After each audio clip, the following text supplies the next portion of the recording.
Jadi secara umumnya ya memberikan satu arahan tuntunan untuk kita bisa menikmati yang namanya finansial, finance, bicara tentang keuangan, saudara. Dan kalau di tahun ini ada satu healing finance kita, ada satu restoration di dalam finance kita, keuangan kita, saudara. Kalau minggu pertama kemarin saya bicara tentang trusting God in finance, saudara. Kenapa kita harus mempercayai Tuhan dalam keuangan? Karena seringkali, saya ulang sedikit saudara, dari terbitnya matahari sampai terbenamnya matahari, saudara, dunia orang membutuhkan namanya uang.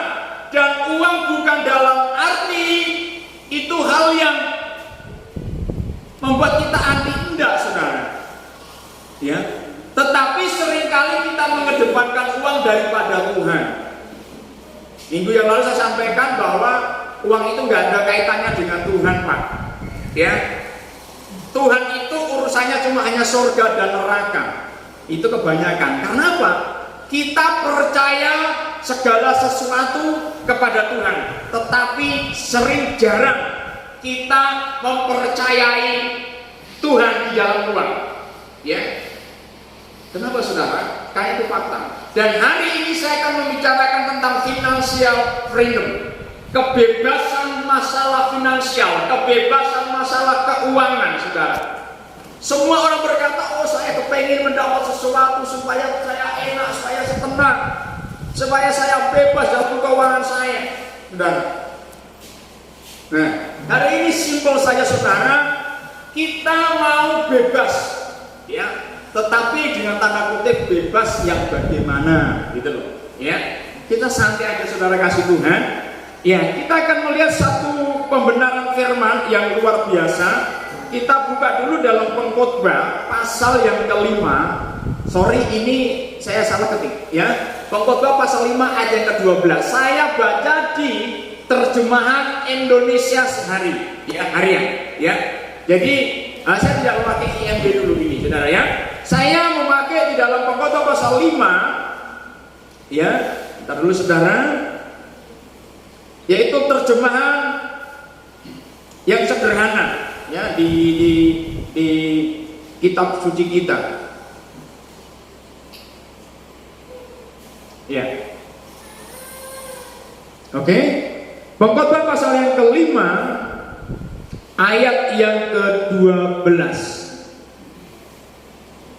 Kalau Bapak Ibu baca ayat yang ke-9, demikian rakyat selalu ditekan supaya bayar uang suap kepada berbagai tingkat pejabat sampai akhirnya raja mendapat bagian. Itu dalam terjemahan sehari, ya. Ini terjemahan bahasa sehari-hari, saudara, ya. Ayat yang kedua begini: orang yang bekerja keras sepanjang hari bisa tidur dengan nyenyak. Ya. Sekali lagi, kemarin minggu saya sampaikan tentang trusting God, ya.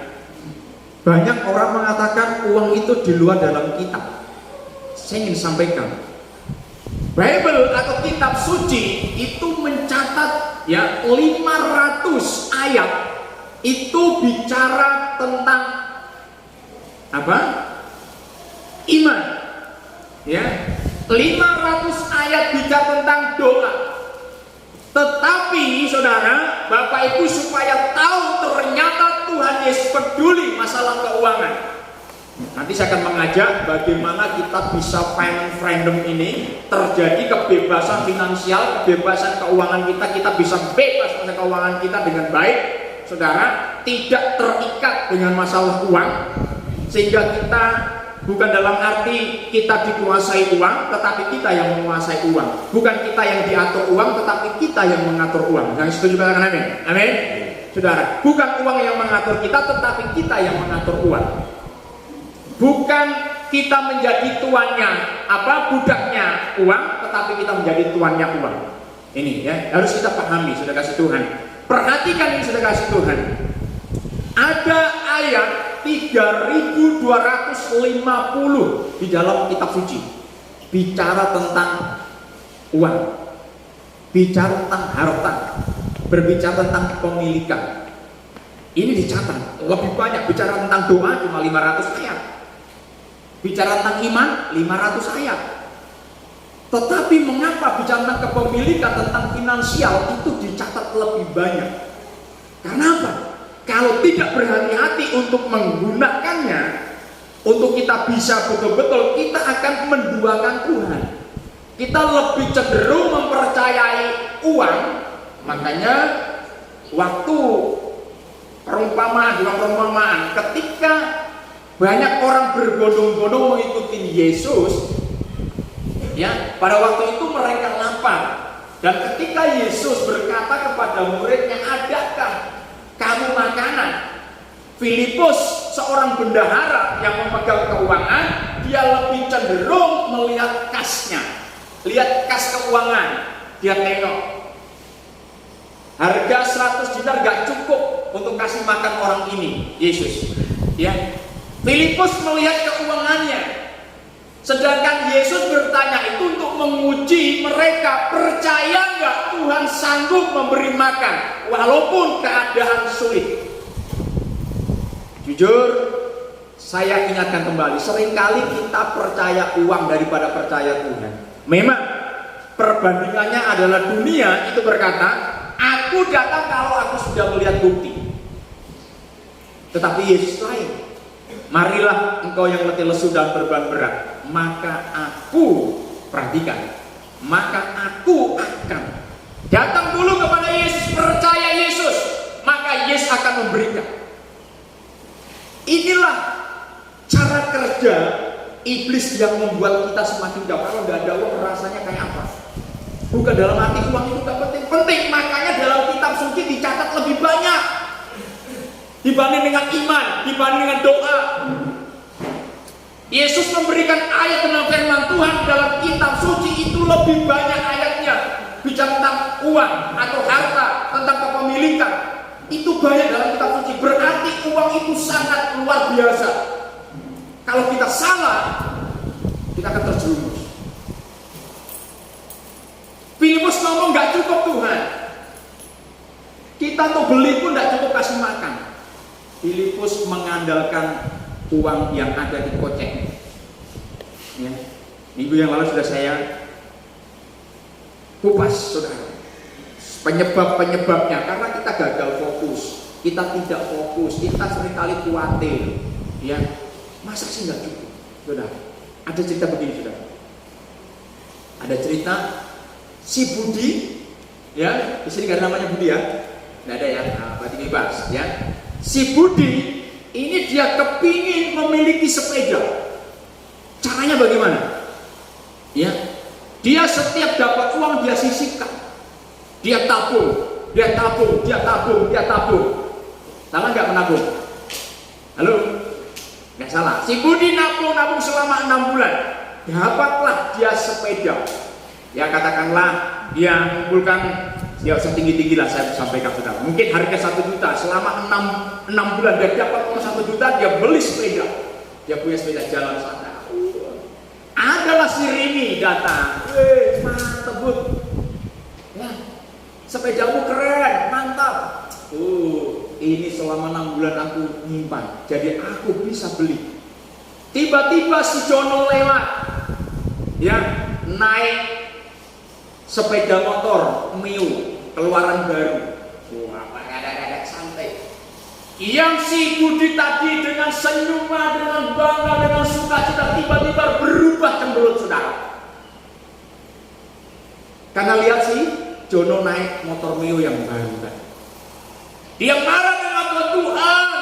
Aku sudah berdoa, aku sudah mengumpulkan uang, kenapa kau kasih cuma sepeda? Seringkali kita kan melihat begitu kan, ya.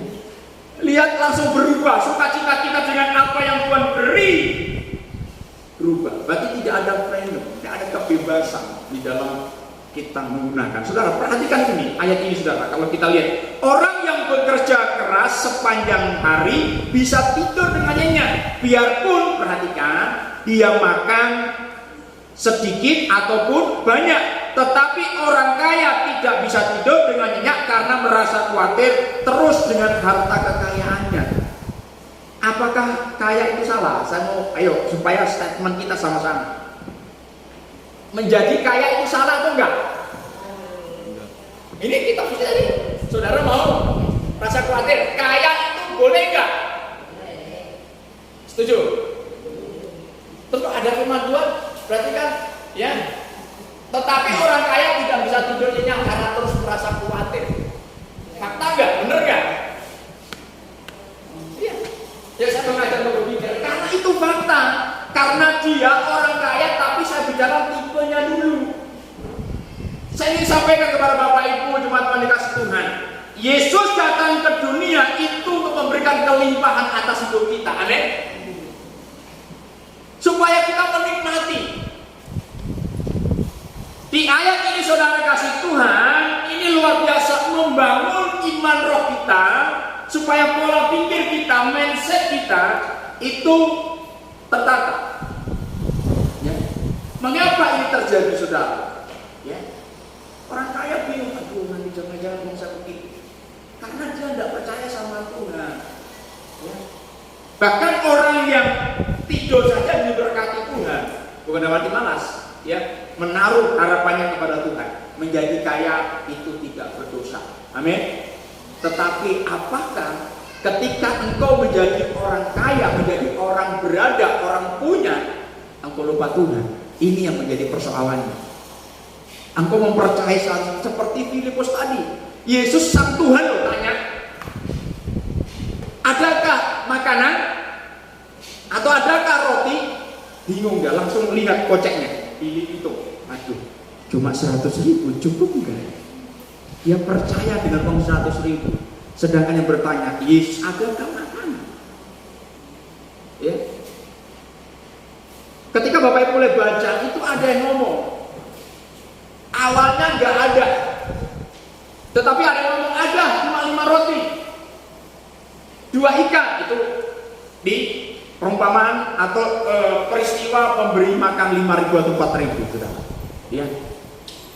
Jadi saudara, karena percaya sama Tuhan, ya. Sekali lagi, orang yang bekerja keras sepanjang hari bisa tidur dengan nyenyak, entah dia makan sedikit ataupun banyak. Ya, seperti Pak Bonari.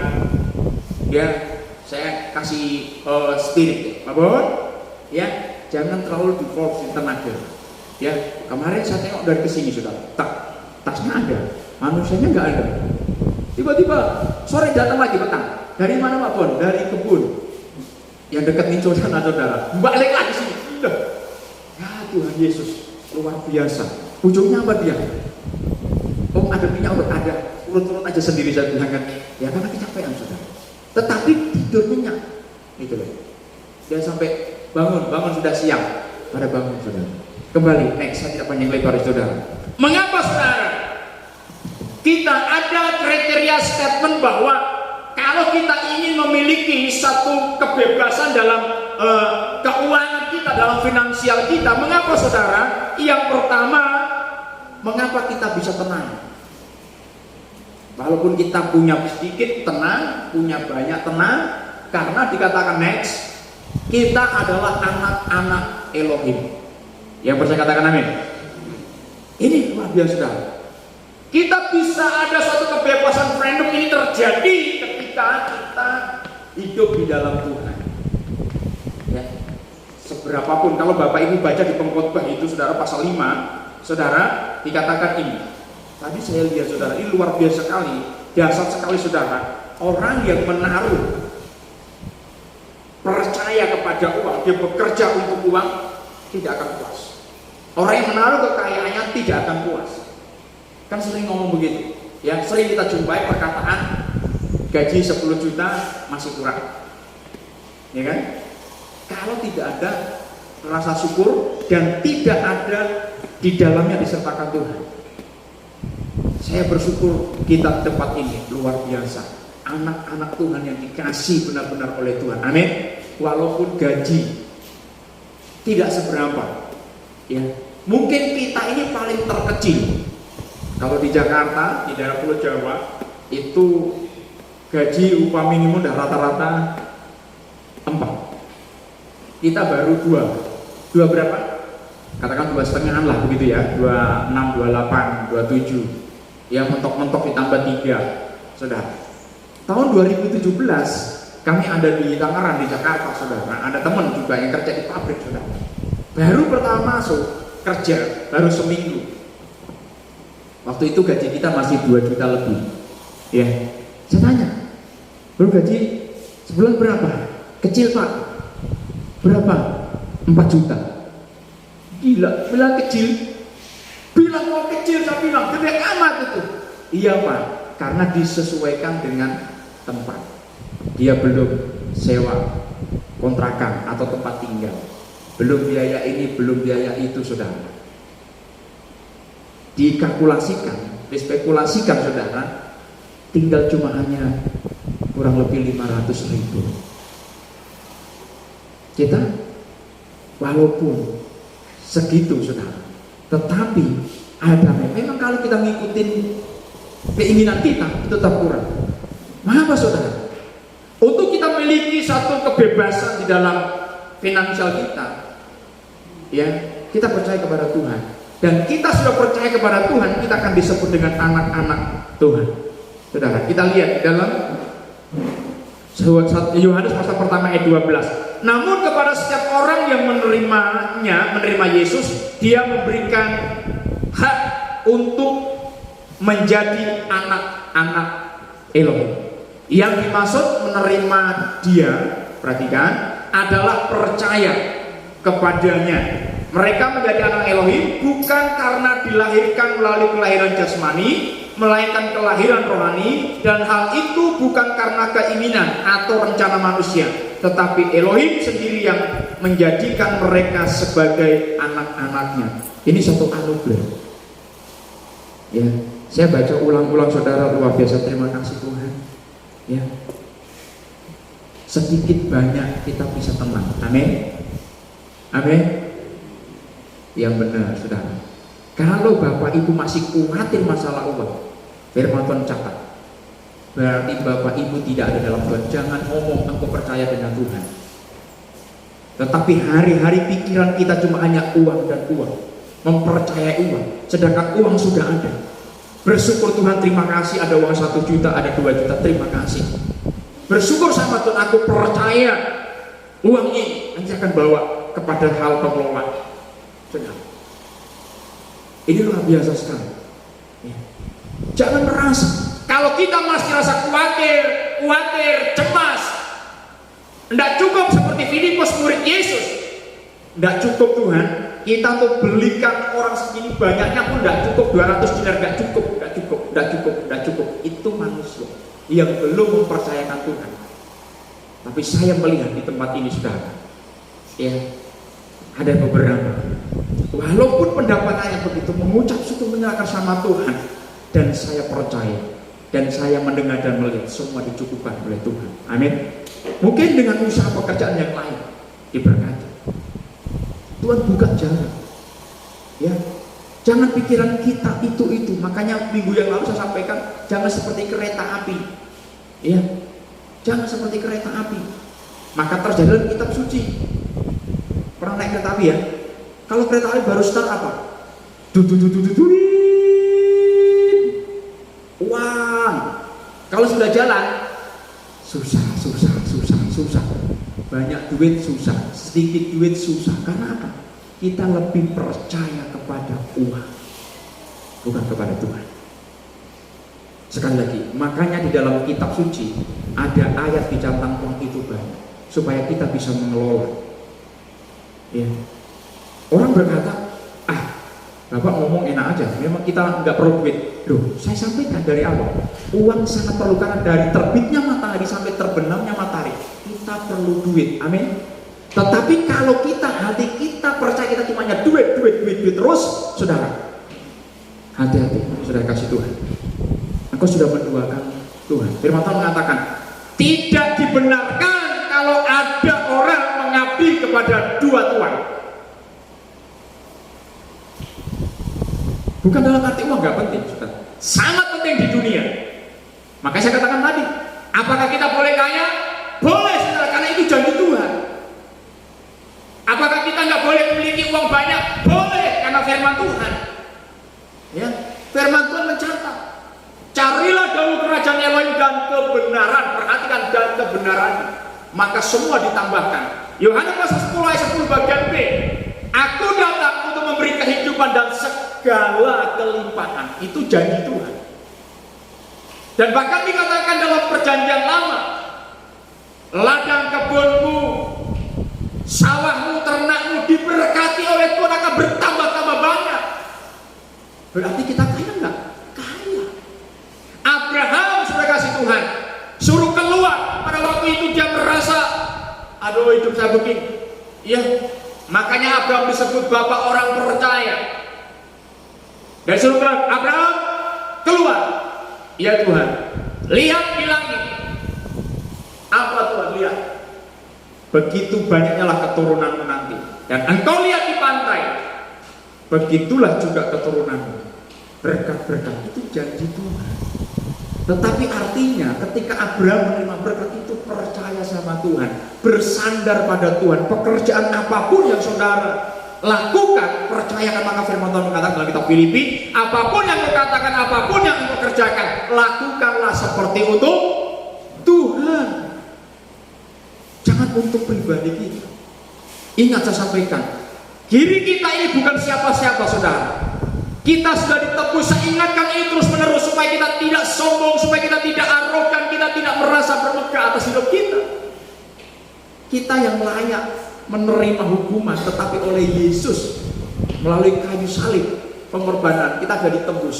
Kita sudah dibeli lunas, harganya lunas, saudara. Kita enggak, kita serahkan sama Tuhan, saudara. Susah, sulit, tetapi itulah kebenaran firman Tuhan.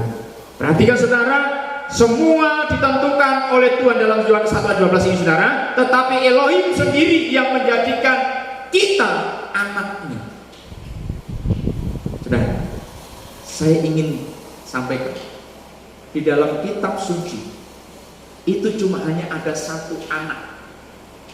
Kalau Bapak Ibu hari ini mengatakan aku anak Tuhan, harus ngaca terlebih dahulu. Saya anak Tuhan, saya akan beritahu ini. Di dalam Yohanes pasal 3 ayat 16 sungguh jelas mengatakan, karena begitu besar kasih Elohim kepada dunia ini, sehingga ia mengaruniakan atau menganugerahkan apa? Anaknya, halo, yang tunggal, tidak ada lain. Anak Bapa Surgawi cuma hanya satu-satunya di Yesus. Mengapa kita disebut anak-anak Elohim? Karena kita diadopsi, diangkat oleh siapa? Oleh Yesus. Melalui apa? Pengorbanannya di atas kayu salib. Kita disejajarkan dengan Yesus. Ya, ini anugerah. Makanya kita bangga. Kita tidak lagi hamba. Ya, walaupun di dalam dunia, di dalam suatu pekerjaan, ya, kita memiliki dedikasi sebagai servant, sebagai hamba, ya, ini yang luar biasa. Ini sudah kasih Tuhan, hanya Yesus. Yesus yang menetapkan kita menjadi anak-anak Tuhan. Amin. Kita harus bersyukur. Kita disebut anak-anak Tuhan. Kalau kita disebut anak Tuhan Yesus, kok khawatir? Ya, saya punya anak, GB, benar. Mungkin di saat dia punya masalah, dia ada sedikit khawatir, tetapi dia tahu ada bapaknya, ada orang tuanya, ada bapak dan mamanya. Ketika sudah ada tagihan, biaya semester, kalau nggak ada orang tua, wow, ketar-ketir sudah, lumayan, ya. Satu semester berapa? 3 juta, ya. Kenapa dia harus khawatir? Karena ada bapaknya, ada orang tuanya. Kita anak-anak Tuhan, kita punya Bapa di surga, amin. Kita punya Yesus yang luar biasa. Kok takut? Ini makanya minggu yang lalu katakan trusting God, mempercayai Tuhan in finance, dalam keuangan. Kenapa kita khawatir? Karena salah fokus. Kita salah dengar, cuma hanya dengar berita secara regional, secara bernilai sebagainya. Aduh, makin sulit, masuk telinga. Telinga kita nggak isi dengan firman kebenaran. Bahwa aku menyertai, aku memberkati. Itu kata firman. Jangan takut, percaya. Itu yang bilang itu bukan manusia, tapi Sang Pencipta. Di mana iman kita? Di mana kepercayaan kita? Engkau sudah menetapkan bahwa hidup kita adalah di dalam Yesus. Walaupun memang fakta, perhatikan, fakta iya, tetapi kebenarannya adalah Yesus tidak pernah meninggalkan hidup kita. Amin. Faktanya iya, saya susah, saya menderita, saya mengalami begini dan sebagainya, tapi Yesus tidak pernah meninggalkan saudara dan saya. Itu kebenarannya. Ya, luar biasa. Next, di dalam Matius pasal yang ke-5 ayat 9. Sungguh diberkati Elohim orang yang selalu berusaha mendatangkan damai di antara sesamanya, karena mereka lah yang akan disebut anak-anak Elohim. Ya, ini akan terjadi freedom, ada terjadi suatu kebebasan terjadi ketika kita hidup di dalam kasih damai daripada Tuhan. Langsung aja ayat yang Lukas pasal 16 ayat yang ke-9. Lalu dia berbicara lagi, katanya, dengarlah, pakailah kekayaan dunia ini untuk mendapat kawan. Paham? Ya, kita diberkati bukan untuk menjadi diri kita kaya. Ayo, halo saudara, nanti saya akan sampaikan ini. Ketika kau diberkati, berkatilah yang lain. Amin. Supaya suatu saat, bukan dalam hati kita minta imbalan, dan ada saudara, Tuhan yang akan melihat. Ya. Perhatikan ini, Lukas 16:9. Lalu Yesus berbicara lagi, katanya, dengarlah, pakailah kekayaan dunia ini untuk mendapat kawan, supaya apabila kekayaan dunia ini sudah tidak berharga lagi, kalian akan diterima di tempat tinggal yang abadi. Selama di dunia kerjakan dengan baik. Di ayat terakhir dikatakan, semua itu nggak ada fungsinya, ya, karena semua akan ditinggal, ya. Makanya Ayub itu marah dengan istrinya. Tahu cerita ya, Ayub, dasar perempuan gila.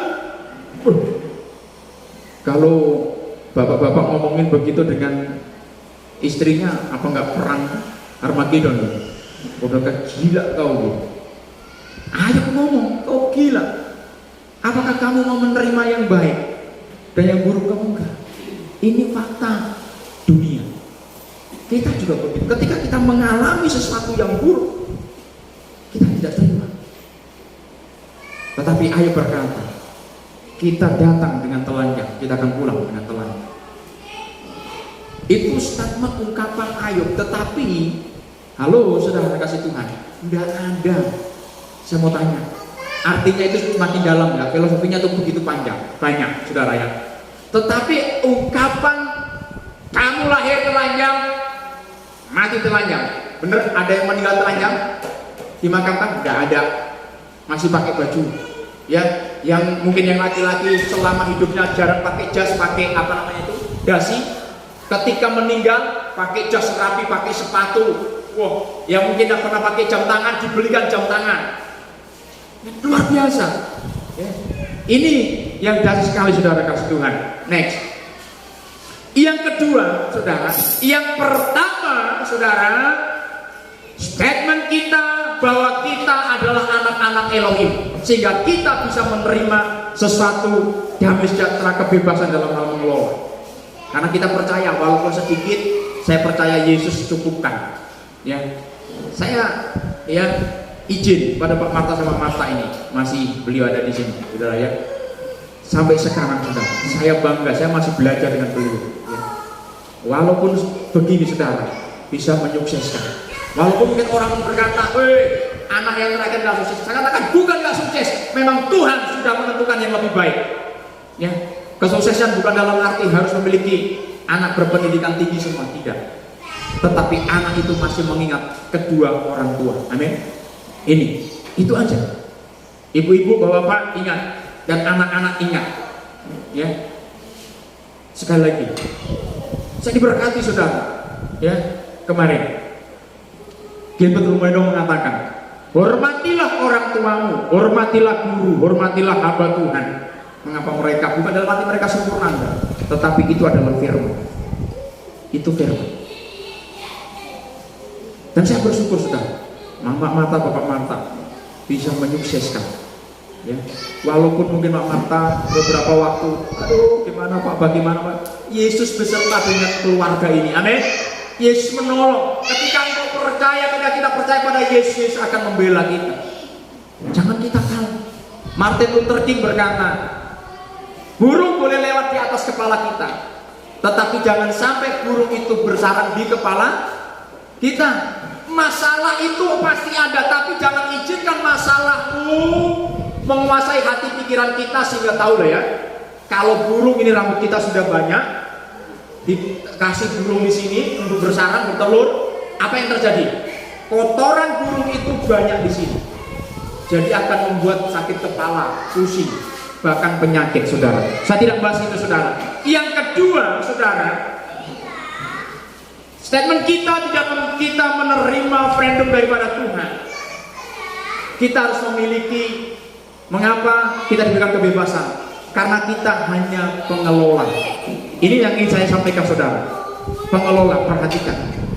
Nanti Bapak Ibu baca di dalam Kejadian pasal 41. Kalau Bapak Ibu ingat, ini adalah peristiwa di mana Raja Mesir yang bernama Firaun, dan juga pada saat itu ada tokoh yang sedang dalam penjara, namanya Yusuf.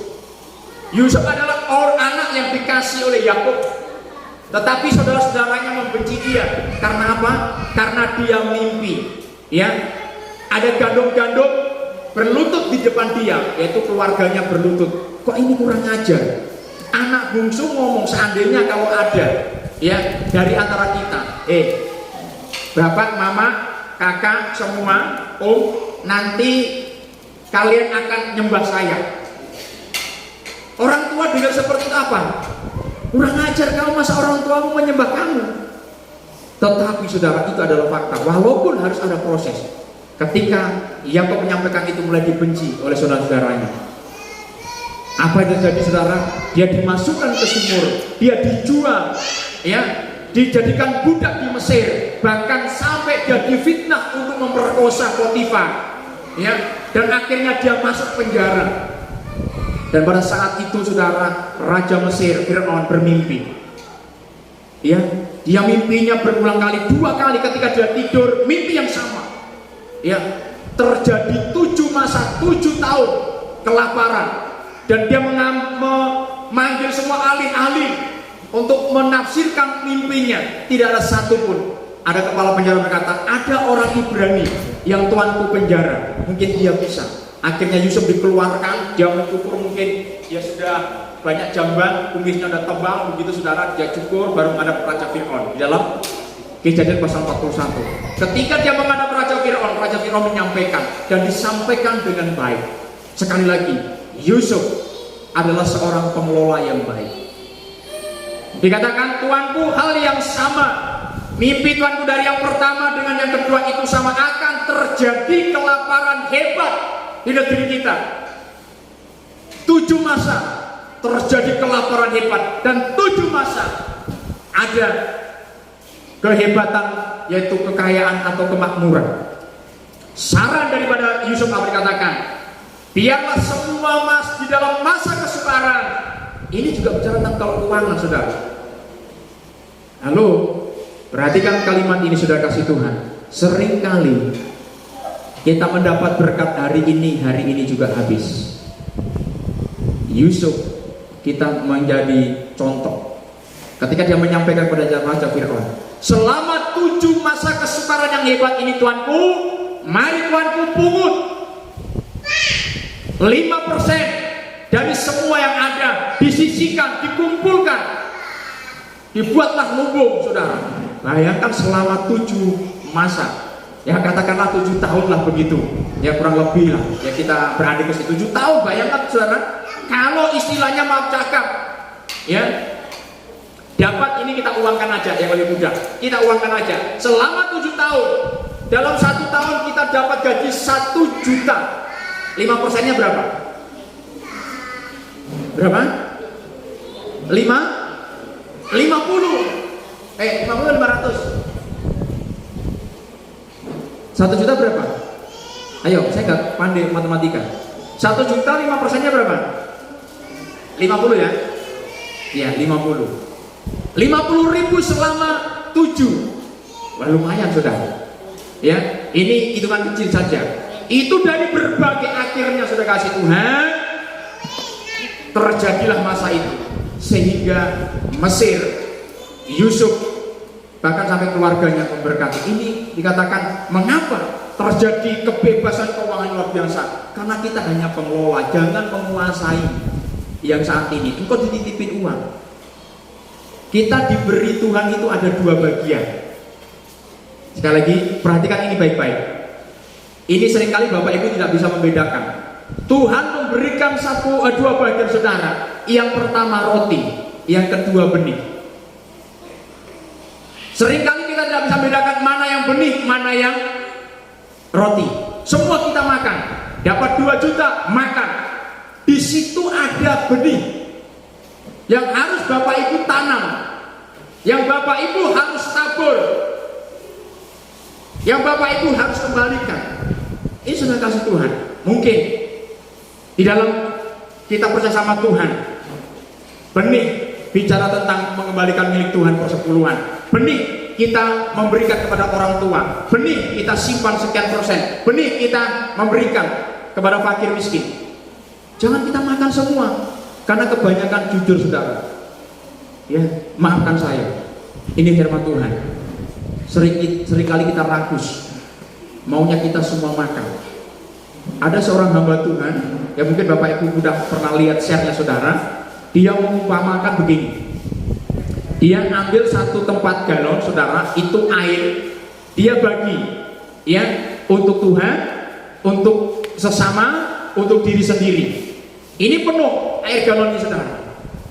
Ditanya, untuk Tuhan berapa? Katakanlah ini ada 10 liter. Ada 10 liter air. Ya.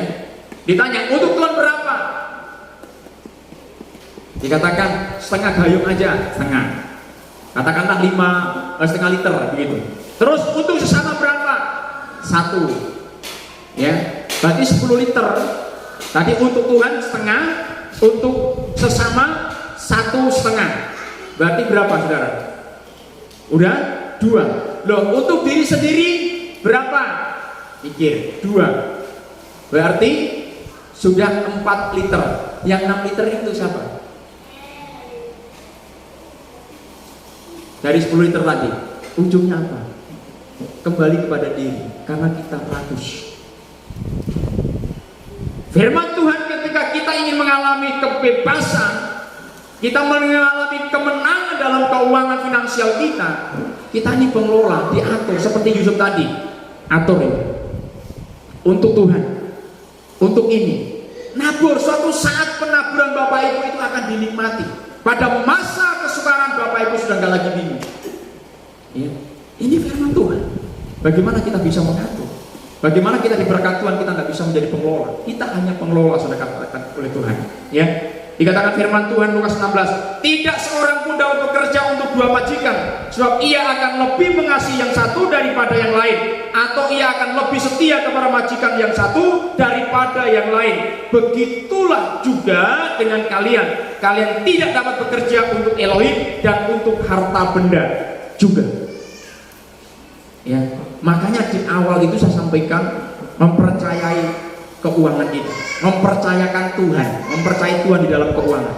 Ini sudah, sehingga Bapak Ibu tidak akan mengalami hal-hal yang lain. Sekali lagi tadi, ingat Tuhan memberikan 2 bagian di dalam berkatnya, roti dan benih. Jangan ragu saudara. Saudara dikasih beras udah dimasak, tapi padinya Bapak Ibu juga makan. Bagaimana rasanya? Ya, semua disita, kan nggak bagus. Dikasih contoh Pak Victor tadi cerita, kalau banyak tadi bawa beras misalnya, kalau bawa mobil begitu kan, saudara. Pak Victor dikasih beras, dikasih padi. Padinya nggak terlalu banyak lah, katakanlah mungkin berasnya 10 kilo, ya, padinya mungkin setengah kilo. Maksudnya apa? Supaya benih ini ditanam lagi. Jangan Pak Victor mentang-mentang sudah dikasih 10 kilo direbus sama-sama. Benihnya juga direbus, itu salah, saudara. Kita harus bisa mengelolanya. Jadi oleh kasih Tuhan, jangan kita ragus. Ya, apa yang menjadi milik Tuhan, apa yang harus kita taburlah. Jangan takut, saudara. Kalau kita percaya sama Tuhan, ya, kalau kita percaya sama Tuhan, Tuhan berkati dalam hidup kita. Itu yang kedua, saudara. Yang ketiga, statement kita, orang yang diberkati Tuhan, orang yang diberikan kebebasan dalam finansial adalah cukup dengan apa yang ada. Ya, cukup dengan apa yang ada. Next. Ya, ini sudah kasih Tuhan. Kita harus menikmati. Cukup, terus next. Yang cukup dengan yang ada. Iya. Ini katakan firman Tuhan luar biasa sekali, saudara. Tadi saya bicara tentang roti dan benih. Ya. Saudara pernah makan kuaci? Pernah ya? Coba Bapak Ibu makan kuaci satu slok. Ya. Bapak Ibu kenyang nggak? Malah kembung perut. Ya. Makanya bedakan roti dan benih. Memang kadang-kadang kita orang Kristen yang sudah bertahun-tahun tidak bisa membedakan mana benih, mana roti. Semua disikat. Mana yang harus kita tabur, mana yang harus kita kembalikan kepada Tuhan, kita semua sikat, saudara. Jadi akan terjadi satu perkara yang besar. Ya, percaya sama Tuhan, Tuhan akan berkati dalam hidup kita. Yang terakhir dikatakan apa? Cukup dengan apa yang ada, bukan menyerah. Artinya apa? Mensyukuri, bersyukur sama Tuhan. Kita lihat Ibrani pasal 13 ayat 13. Janganlah kamu menjadi hamba uang, dan cukupkanlah dirimu dengan apa yang ada padamu, karena Elohim telah berfirman. Aku sekali-kali, perhatikan kalimat ini, aku sekali-kali tidak akan membiarkan engkau, dan aku sekali-kali tidak akan meninggalkan engkau. Ini janji Tuhan. Kok mengapa kita bingung? Karena memang sulit, saudara. Memang sulit, di dunia kita ini memang sulit. Katakan, saya sampaikan firman ini sudah kasih Tuhan, itu bertentangan dengan pikiran kita, pikiran manusia. Tidak mungkin, Pak. Ya, tidak mungkin. Tetapi ini adalah satu fakta kebenaran firman. Ya. Ingat, saudara, janganlah kamu menjadi hamba uang. Dari awal saya sampaikan tadi, biarlah kita sudah kasih Tuhan, uang itu ya bukan menjadi atasan kita, bukan kita menjadi hamba uang, tapi kita menjadi tuannya uang. Kita bisa mengatur keuangan. Ya, jangan terbalik-balik, saudara. Seringkali kita disetir uang. Kalau nggak ada uang, stres. Ya. Firman Tuhan mengatakan, apakah kita hidup hanya dengan roti saja atau dengan makanan saja? Iya.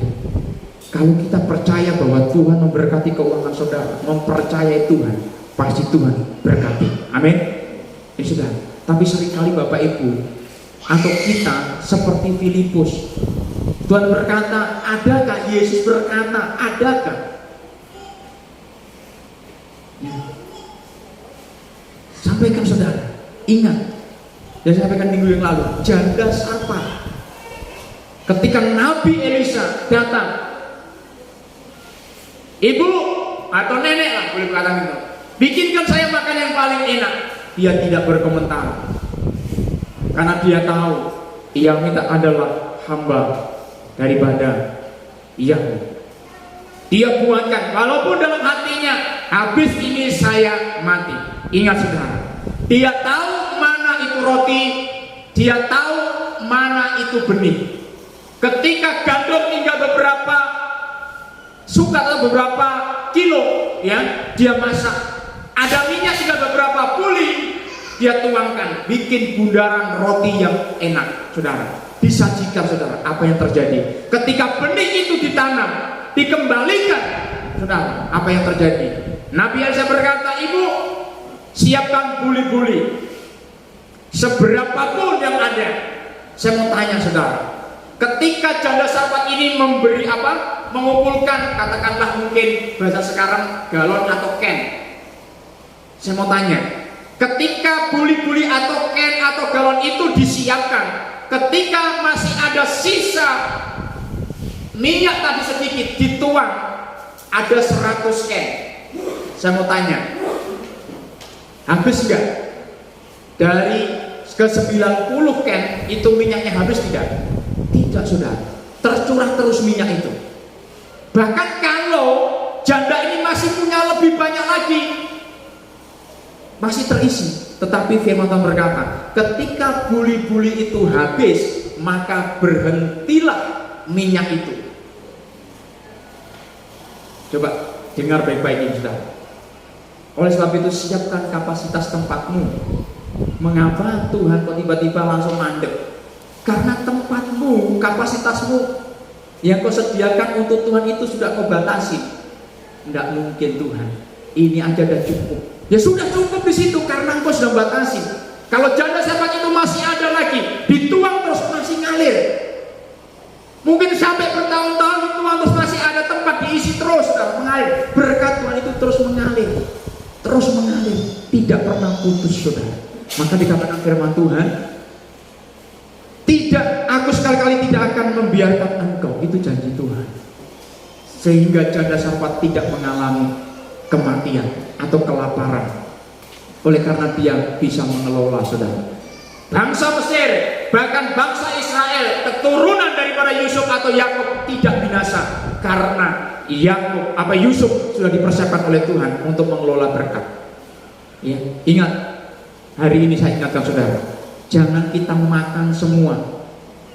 Ya, apa yang sudah Tuhan beri. Jangan menjadi orang rakus. Saya ngomong ini mungkin Bapak Ibu katakan, oh, Pak Gembala kok ngomongnya keras ya, kok kasar ya. Bapak Ibu lihat di dalam Maleakhi pasal 3, kalau terjemahan dalam bahasa Inggris, saudara, King James Version, ya, itu luar biasa.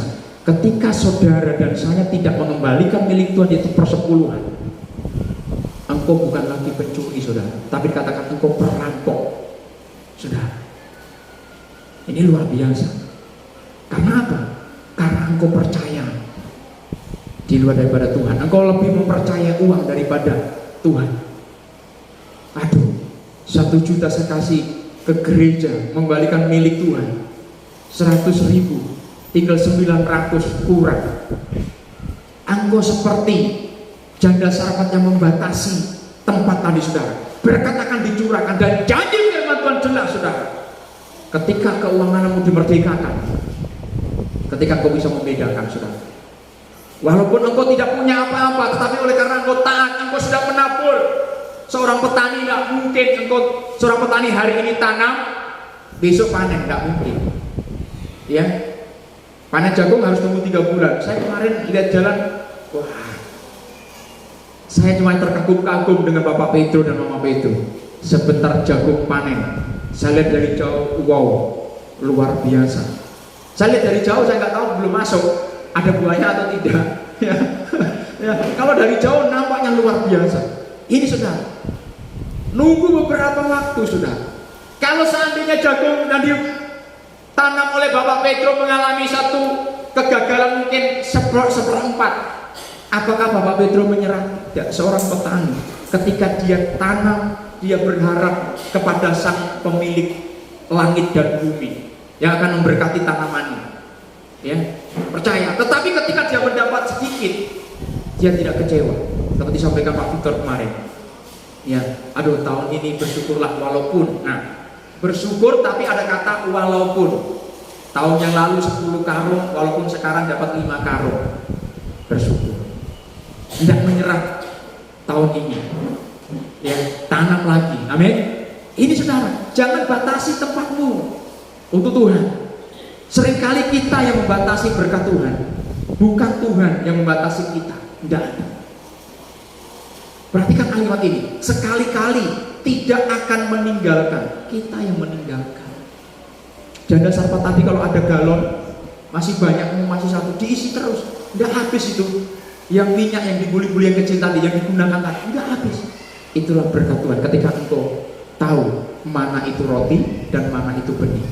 Jangan kita makan semua, saudara. ini pupung ada, kita lupa ada orang yang membutuhkan, kita lupa orang tua kita lupa sanak saudara kita yang membutuhkan. Yang penting anakku, istriku, aku, pokoknya yang ada lagi ini senang, cukup. Ya, kan begitu. Makanya saya katakan saudara, trusting God, mempercayai Tuhan, infinite dalam keuangan, itu banyak orang mengatakan nggak ada hubungannya dengan Tuhan. Kalau aku tidak bekerja, ya seperti tadi Budi melihat Jono, dia langsung ngeluh, mengapa Tuhan aku sudah berdoa, aku sudah mengumpulkan selama 6 bulan, Tuhan kasih cuma hanya sepeda, sedangkan Jono tidak pernah ibadah, tidak pernah ngapa-ngapa, kok dapat Mio yang terbaru. Yang awalnya dapat sepeda, ada Rini yang wah menyapa, oh keren ya Bud, sepedanya mantap, oh iya saya berdoa, saya mengumpulkan sedikit-sedikit akhirnya dapat. Tapi ketika Jono pakai Mio, ketren, langsung minder. Sukacita dirubah menjadi sungut-sungut, saudara. Kenapa? Akhirnya ngomong, kenapa Tuhan? Dia nggak pernah ibadah, saya nggak pernah lihat dia berdoa. Kok dapat? Iri. Oleh sebab itu cukupkan pada diri kita apa yang ada pada kita. Amin. Jangan engkau iri hati, jangan engkau cemburu kepada orang lain. Karena apa? Kalau kita iri, cemburu, akan merusak hati pikiran kita, saudara.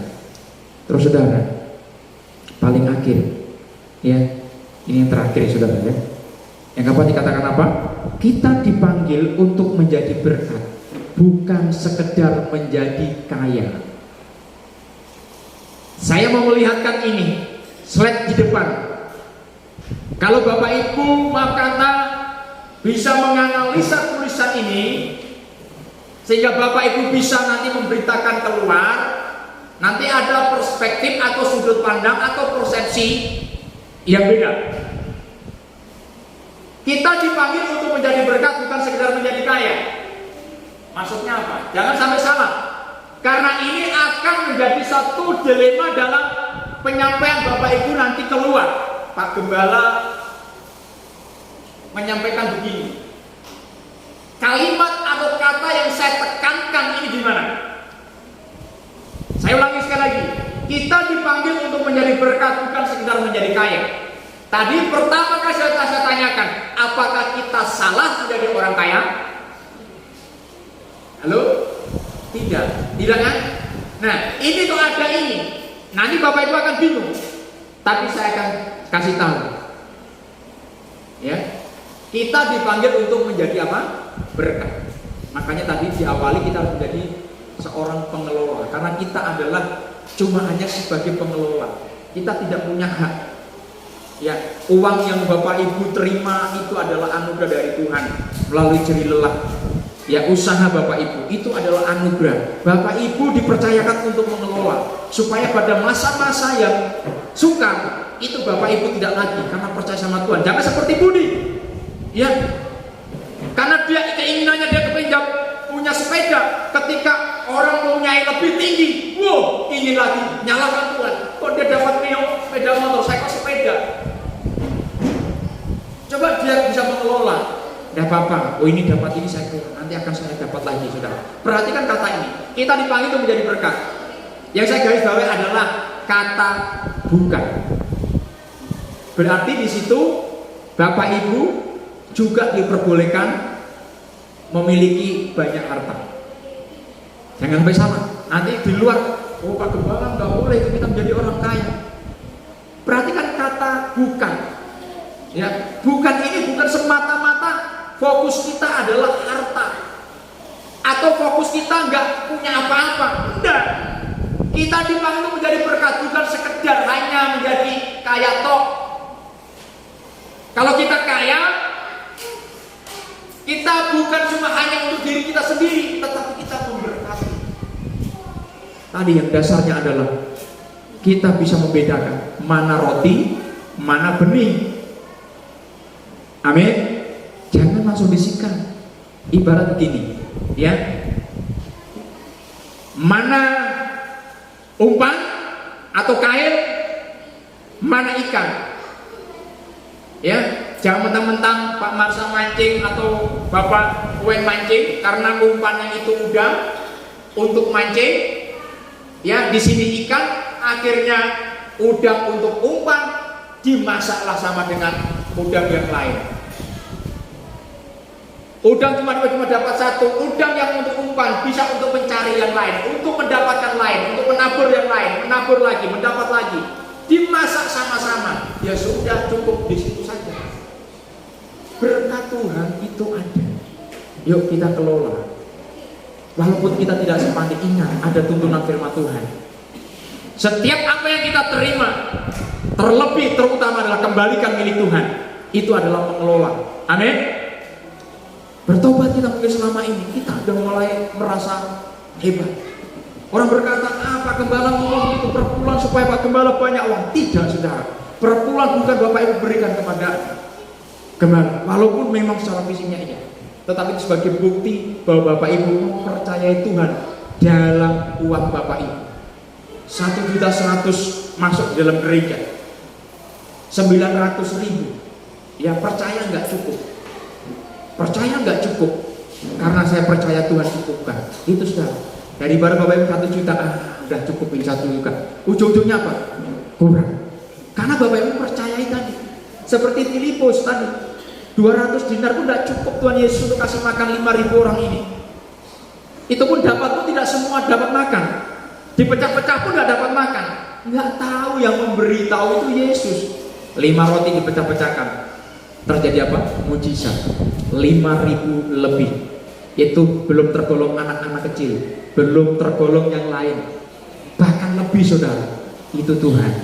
Perhatikan sekali-kali, saudara kasih Tuhan, kita dipanggil untuk menjadi berkat. Lukas 12 ayat 15. Katanya lagi kepada mereka, berjaga-jagalah dan waspadalah terhadap segala ketamakan.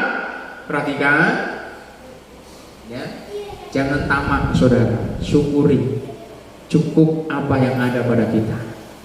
Ya, karena apa? Orang kepingin ingin bekerja untuk mendapatkan uang, ketika dapat uang masih kurang. Kepingin jadi kaya, ketika sudah kaya akan menjadi kurang. Tetapi ketika engkau bekerja mendapatkan uang dengan pengucapan syukur karena Yesus menyertai, berkati, menjadi satu ketenangan. Itu bedanya. Sekali lagi, saudara. Katanya lagi kepada mereka, berjaga-jagalah dan waspadalah terhadap segala ketamakan. Sebab walaupun seorang berlimpah-limpah hartanya, hidupnya tidaklah tergantung daripada kekayaannya itu. Makanya orang berkata begini, banyak harta pun kalau mati tidak dibawa. Loh, terus bagaimana kalau ada orang ngomong begitu? Apakah tidak boleh bekerja? Apakah tidak boleh usaha? Apakah tidak boleh menyimpan? Maksudnya tidak itu, saudara. Maksudnya adalah jangan sampai hidup kita itu dikuasai oleh materi, sehingga menghalalkan segala cara dan membuat satu kegaduhan, ketamakan, apalah begitu, saudara, yang membuat kita menjadi satu hal yang tidak baik. Ini firman, supaya kita bisa sembuh dalam keuangan kita, bisa ada perubahan, pemulihan dalam keuangan kita. Ya, kita bersyukur dengan apa yang Tuhan berkati. Diberkati melimpah, bersyukur. Kita menabur. Ingat tadi saya sampaikan, jangan sampai lupa. Ya, Tuhan memberi 2 bagian, saudara, roti dan benih. Bedakan. Kalau engkau mau diberkati terus, tidak pernah henti, benih, tabur. Amin. Jangan benih kau makan, seperti saya sampaikan tadi, saya contohkan Bapak Wen tadi. Ya, walaupun udang untuk mancing, umpan udang untuk mancing, ketika dapat udang satu, karena nggak dapat karena malasnya, ya udahlah, udang untuk umpan saya sikat aja lagi. Ya, sedangkan nggak bisa bedakan. Memang sama-sama udang, betul ya, sama-sama udang, tapi fungsinya ini udang ini untuk saya umpan cari lagi. Mungkin sama-sama kita dapat uang, tapi harus kita bisa mengelola. Makanya tadi Yusuf mengatakan, selama 7 masa kesukaran, Tuanku harus memisahkan, memungut dari rakyat 5% dikumpulkan, sehingga selama 7 masa itu akan terkumpul, dan pada masa kesukaran itu sudah terkumpul, saudara. Sebelum masa itu terjadilah, ya, awalnya apa?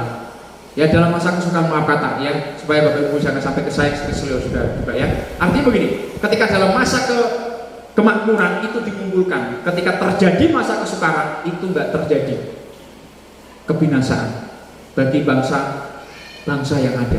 Terlebih Yusuf menolong bangsa Israel. Ayat seterusnya saudara, Lukas 12 ayat 22. Yang terakhir, Yesus berkata kepada murid-muridnya, karena itu aku berkata kepadamu, janganlah khawatir akan hidupmu, akan apa yang hendak kamu makan. Ini kalau saya baca ini mungkin sudah bosan. Kita akan membantah dalam diri kita, itu cuma hanya omongan. Berarti minggu yang lalu saya katakan, orang yang khawatir, orang yang berpikir cuma hanya uang, itu sebagai bukti saudara tidak percaya Tuhan. Bukti orang khawatir itu, kalau khawatir terus berarti nggak percaya sama Tuhan.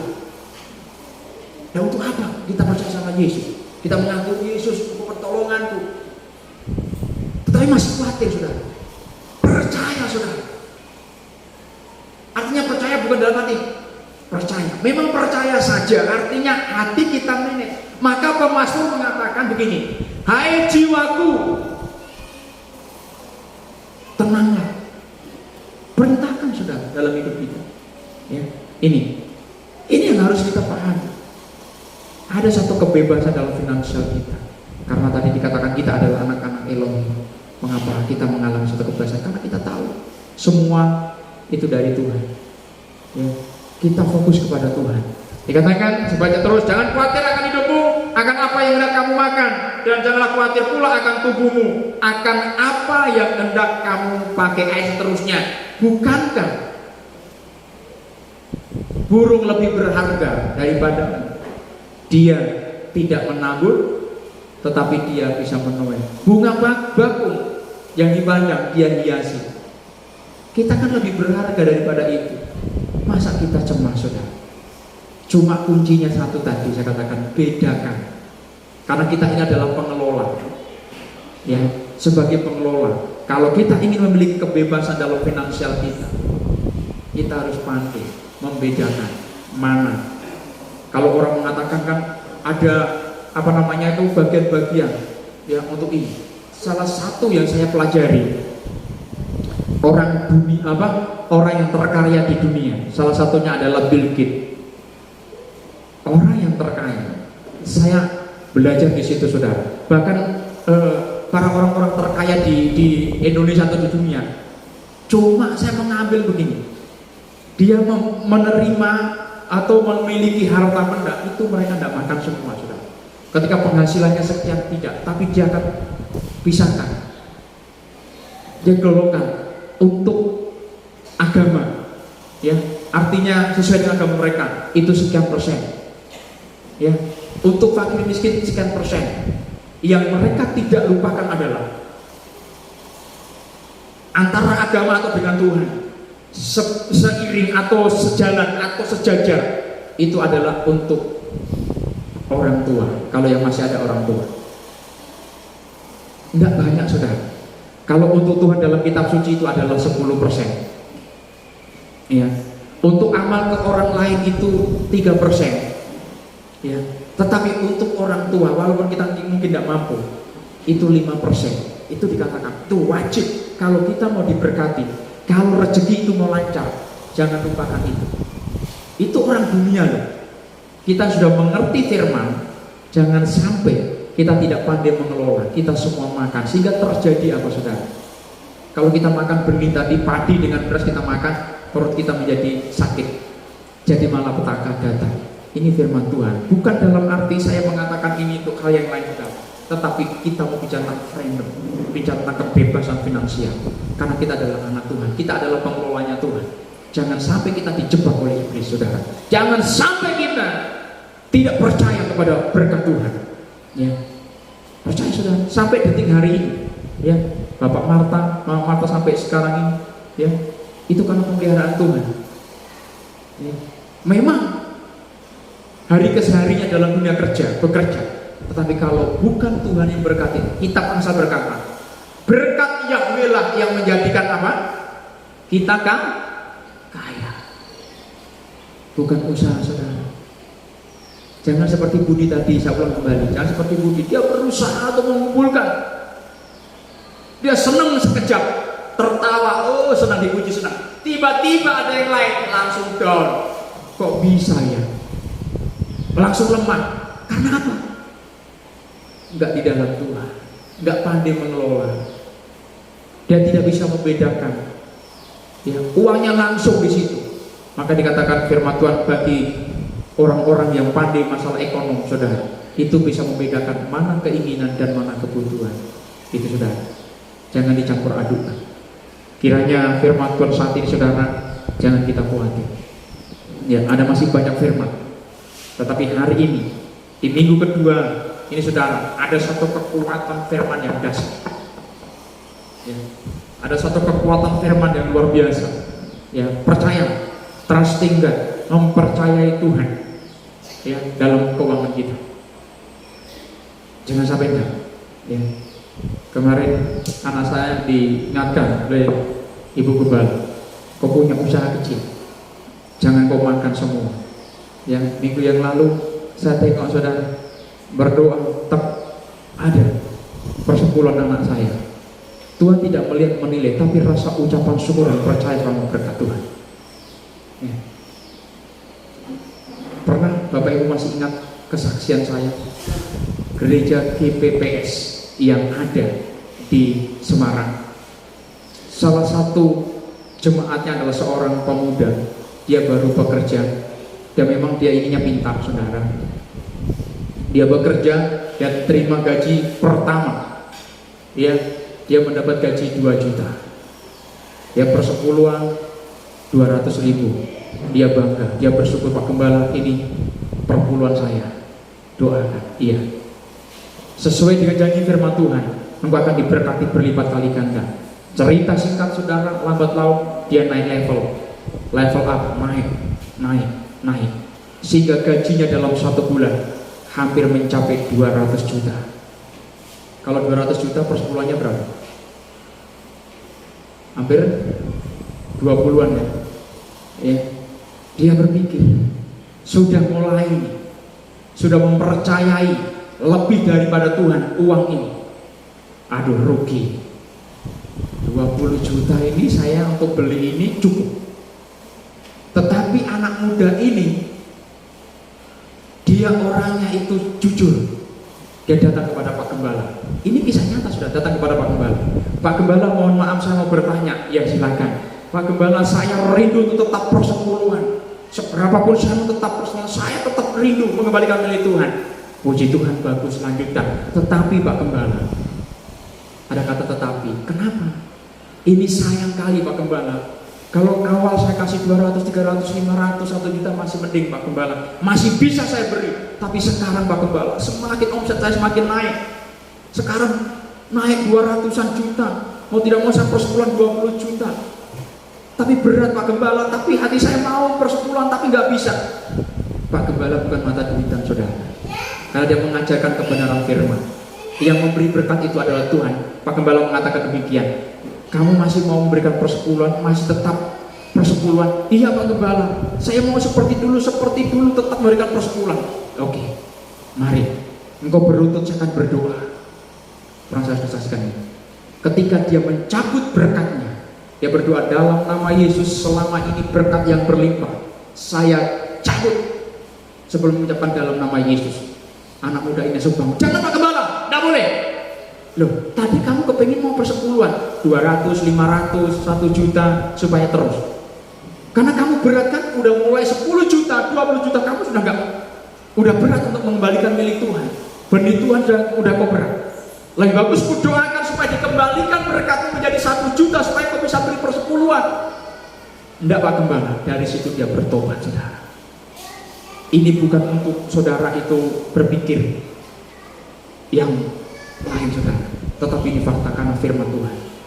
Belalang pelahap, belalang pengirim, belalang pelopat akan disingkirkan. Mungkin engkau ya tidak mengembalikan milik Tuhan, engkau enjoy, semakin diberkati nampaknya. Hati-hati, pertanggungjawaban ucapan syukurmu di hadapan Tuhan. Ini saya sampaikan kebenaran. Di dalam perjanjian baru disampaikan. Lihat mata uang itu, orang Farisi, iya, Ini adalah gambar kaisar. Yesus berkata, apa yang wajib engkau berikan kepada kaisar, berikan kepada kaisar. Dan apa yang wajib engkau berikan kepada Tuhan, berikan kepada Tuhan. Kalau bicara tentang keuangan, orang sudah mulai menutup. Karena uang itu bukan soal Tuhan, kata orang dunia. Tuhan itu bicara tentang soal surga dan neraka saja. Ini kalau saya nggak kerja, nggak dapat uang saya. Begitu sudah. Anak muda ini sudah, saya sampai menangis mendengar kesaksian.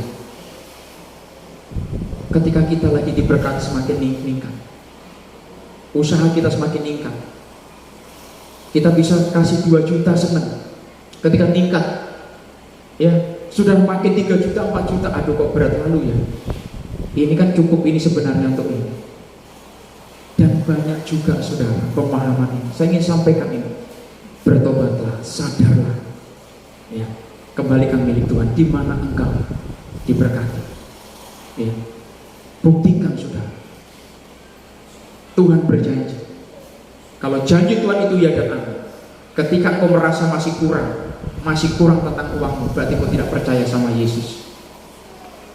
Ya, kami percaya kepada Yesus. Ya, saya dan Ibu Gembala bekerja sama dengan Bapak Ibu. Sedikit banyak yang kami terima, kami bersyukur. Intinya kalau dunia berkata, yang penting saya bisa makan dan cukup. Itu sudah. Yang penting saya nggak kelaparan aja sudah cukup. Tetapi Tuhan tidak cuma hanya sebatas itu, saudara. Tuhan tidak mau Bapak Ibu cuma hanya cukup di situ, cuma hanya makan garam sama ikan asin aja. Enggak. Seorang orang tua enggak mungkin anaknya cuma dikasih itu. Pasti ada tingkat level. Maka dikatakan firman Tuhan, engkau tidak lagi akan menjadi seperti lain sebagainya. Engkau akan naik dan naik dan naik. Ingat, kita hanya mengelola saudara. Jangan rakus. Mari kita bedakan saudara kasih Tuhan. Kalau kita mau dipulihkan masalah keuangan kita, finansial kita penuh dengan damai sejahtera. Maka dikatakan dalam Matius pasal 6 tadi, ya, orang yang bawa damai, bukan membawa damai itu mulus-mulus orang, tidak saudara. Ya. Saya teringat pada waktu itu saudara, ketika saya ada di Bengkayang, temu kawan lama, saya tengok lesu, ya. Pada waktu itu saya juga gak banyak punya uang, pas-pasan, ya. Tapi saya percaya Tuhan. Saya tidak minta imbalan kepada orang itu, tidak. Tapi saya percaya Tuhan yang memberikan. Karena Filipi jelas mengatakan, apa yang tidak pernah kupikirkan itu yang disediakan oleh Tuhan. Amin. Amin. Jangan berharap kepada manusia, berharap kepada Tuhan. Percayakan, engkau saat ini terima uang 2 juta. Ingat, di 2 juta itu ada benih, bukan roti. Ya. Mulai praktekkan firman Tuhan, bahkan diberkati oleh firman Tuhan.